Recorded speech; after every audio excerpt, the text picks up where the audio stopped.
eu acho a cultura brasileira, assim, eu já tentei achar legal, mas eu acho uma merda a cultura brasileira, ponto.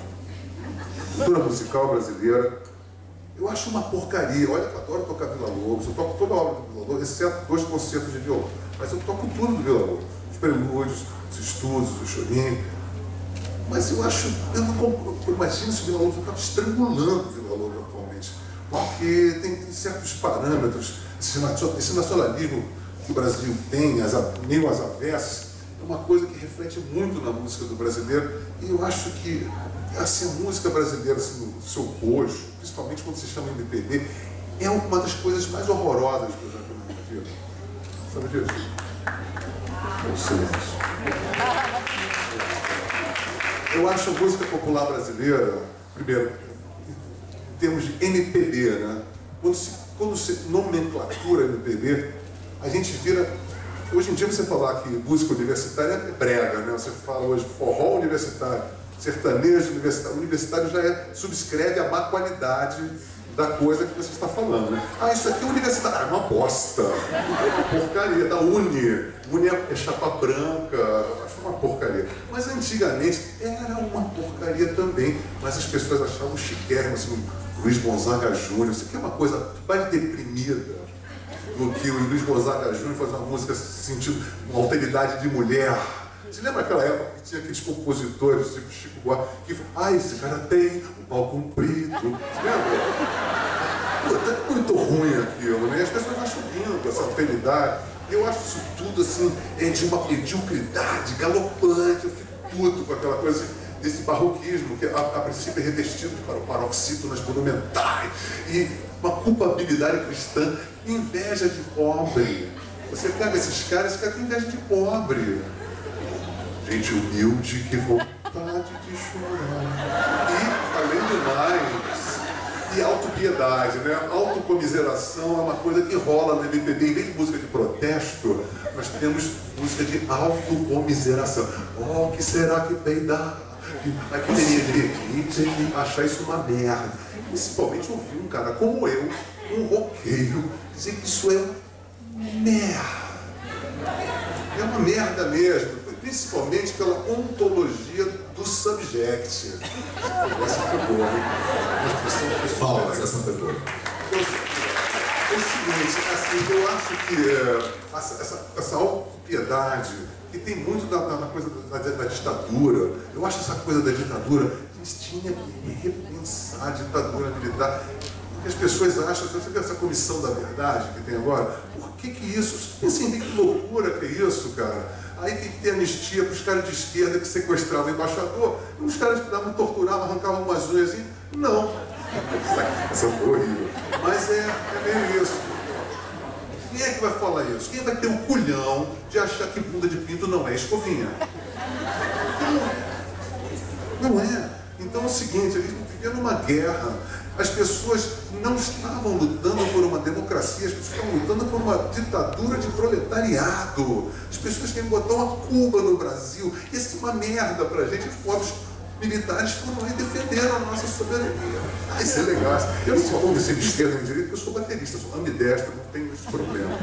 Entendeu? E eu acho, inclusive, que é um tipo de nomenclatura arcaica, obsoleta e não cabe mais nos dias de hoje. Né? Agora, a intelectualidade brasileira, eu falo isso com muita propriedade nesse passagem, porque nós todos somos de esquerda. Você vai comer uma menina, para você comer uma menina na escola, você tem que ser de esquerda. Quem é que vai comer alguém sendo fã do Costa e Silva? Não dá para comer ninguém, tem que ser fã do Che Guevara. Agora, é o seguinte, se você pensar bem, o Che Guevara era um fascínora. Ele estava naqueles campos de cana-de-açúcar lá, trabalhando, porque ele ficava lá pegando no pé dos caras, o cara ficava ali, dava um tiro e executava o cara. Isso acontecia. Por que ele é mais humano do que um torturador? Isso é uma pergunta que é capciosa, mas ela é corrosiva, mas ela é pertinente. Está entendendo? Então os caras que sequestravam fulano, Beltrano, eles eram mais bonzinhos do que o cara que arrancava a unha nos calabouços. Vamos fazer essa equação? Não bate, cara. Pensa bem. Tem que ser um cara muito escroto para poder falar sobre isso, mas isso é a pura verdade.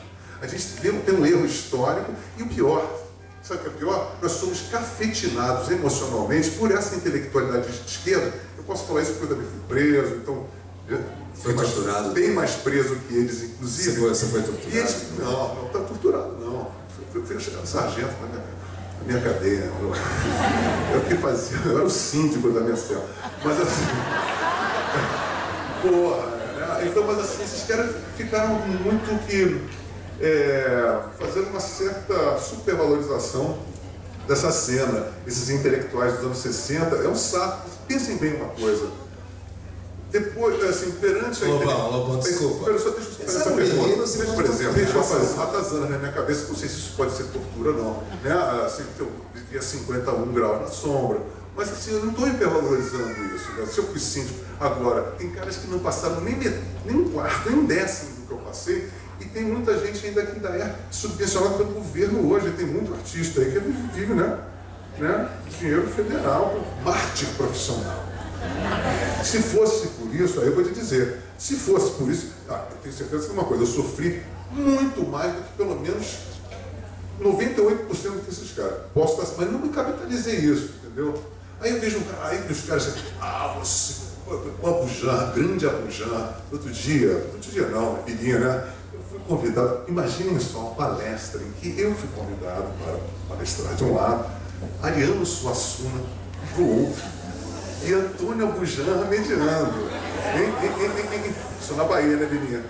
Aí, tá. Como era se esperar? Ariano, discordo totalmente do Ariano, mas ele é um gênio, é um puta cara querido.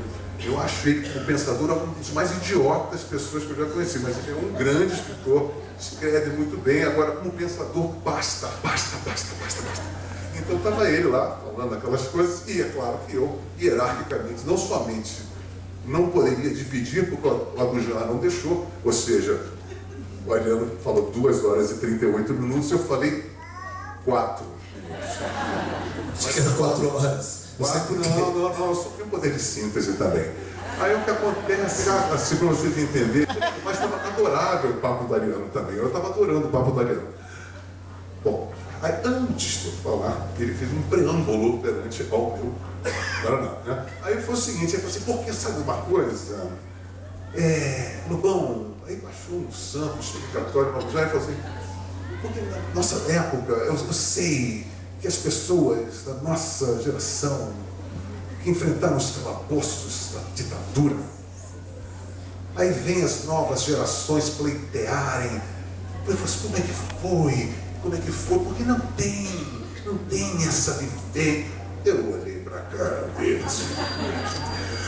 Sabe de uma coisa, meu querido Abujan? Esse é o grande problema, porque na época de vocês o vilão era visível, táctil, tinha um bigode de Tomix, era general, tinha uma cara de bandido, pinta de bandido, roupa de bandido. Hoje já tem a Xuxa, e aí? Vai peitar com a Xuxa?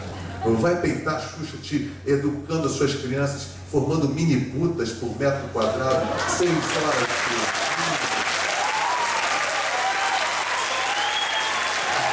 E a censura na época era casca grossa, portanto era limpa, mas agora aqui nós temos a Xuxa, nós temos o Ben, temos o Luciano Huck, nós temos tudo, e tudo é impalpável, porque o mal ele é todo higienizado. O Bajabá. Antigamente você tinha censura porque achavam que a tua letra ou era subversiva ou ela era imoral.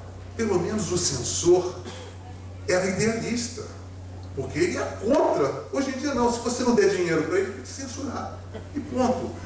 Você pode fazer a melhor música do mundo, ele pode achar a melhor música do mundo. Se você não der grana na mão dele, ele vai te censurar, porque não vai tocar na rádio. Alguém comenta sobre isso? Alguém acha isso vil? Alguém acha isso uma coisa escrotésima e definitiva para a nossa sociedade? A gente acha que a gente tem toda essa degenerescência que acontece atualmente de graça. E aí ficamos o quê? Com saudade da ditadura e da bravura, da suposta bravura desses meninos. Rapaz, aí é o seguinte, né? Eu fico olhando e falo assim, o Abujan, quanta outra, rapaz, falar em calabouço pra mim. Não, eu sou mascote do Comando Vermelho e foi por causa de vocês. Virei mascote, virei um ser da bandidagem e fui mesmo porque a censura é cor-de-rosa. E porque todo mundo, ninguém tem essa sacralização da UNPB, tudo isso forma um status quo completamente cristalizado, e a gente vai transpassando épocas e épocas e épocas, sempre com saudade dos anos 60, já percebeu? Todos nós temos um imprinting cultural na nossa cabeça de que a nossa história terminou com a Tropicália. Estou errado ou não? Tem sim, isso estou errado. Isso é uma coisa que ela não é uma coisa pontual. Ela não está restrita a uma área da nossa cultura. Ela é completamente abrangente a tudo que nós fazemos.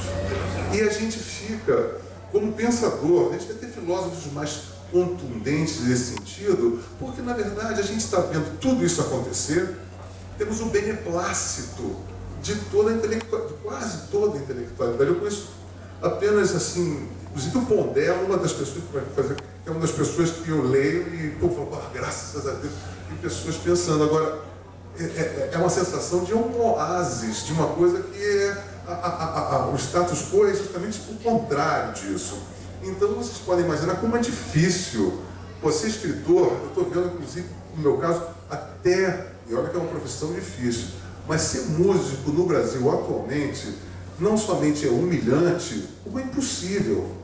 Escritor é difícil, mas dá ainda para fazer. Agora, música, sinceramente, eu me vejo atualmente como um músico diletante. Estou praticamente pagando para tocar, porque você não tem como ganhar dinheiro com música no Brasil. E isso tudo que a gente está falando aqui é um cenário que eu acho absolutamente sombrio. Quando eu vejo assim, Luan Santana sendo bombado, eu falo assim, está fudido.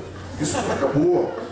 Agrobrega, universo otário, e as pessoas ficam, sabe, não é uma coisa de tipo, isso é cafona, não, isso é o status quo da coisa. Isso é muito grave, porque isso nunca aconteceu antes no Brasil. Tá? Antigamente era diferente, então a situação tá. Eu acho assim, para mim a gente podia fechar o Brasil. Infraestrutura, cara, a gente viaja no Brasil, hoje fica apavorado. Os aeroportos, poder cheio de puxadinho, assim, esse é o puxadinho da Copa do Mundo. E meu cara, as pessoas não têm vergonha de não aprender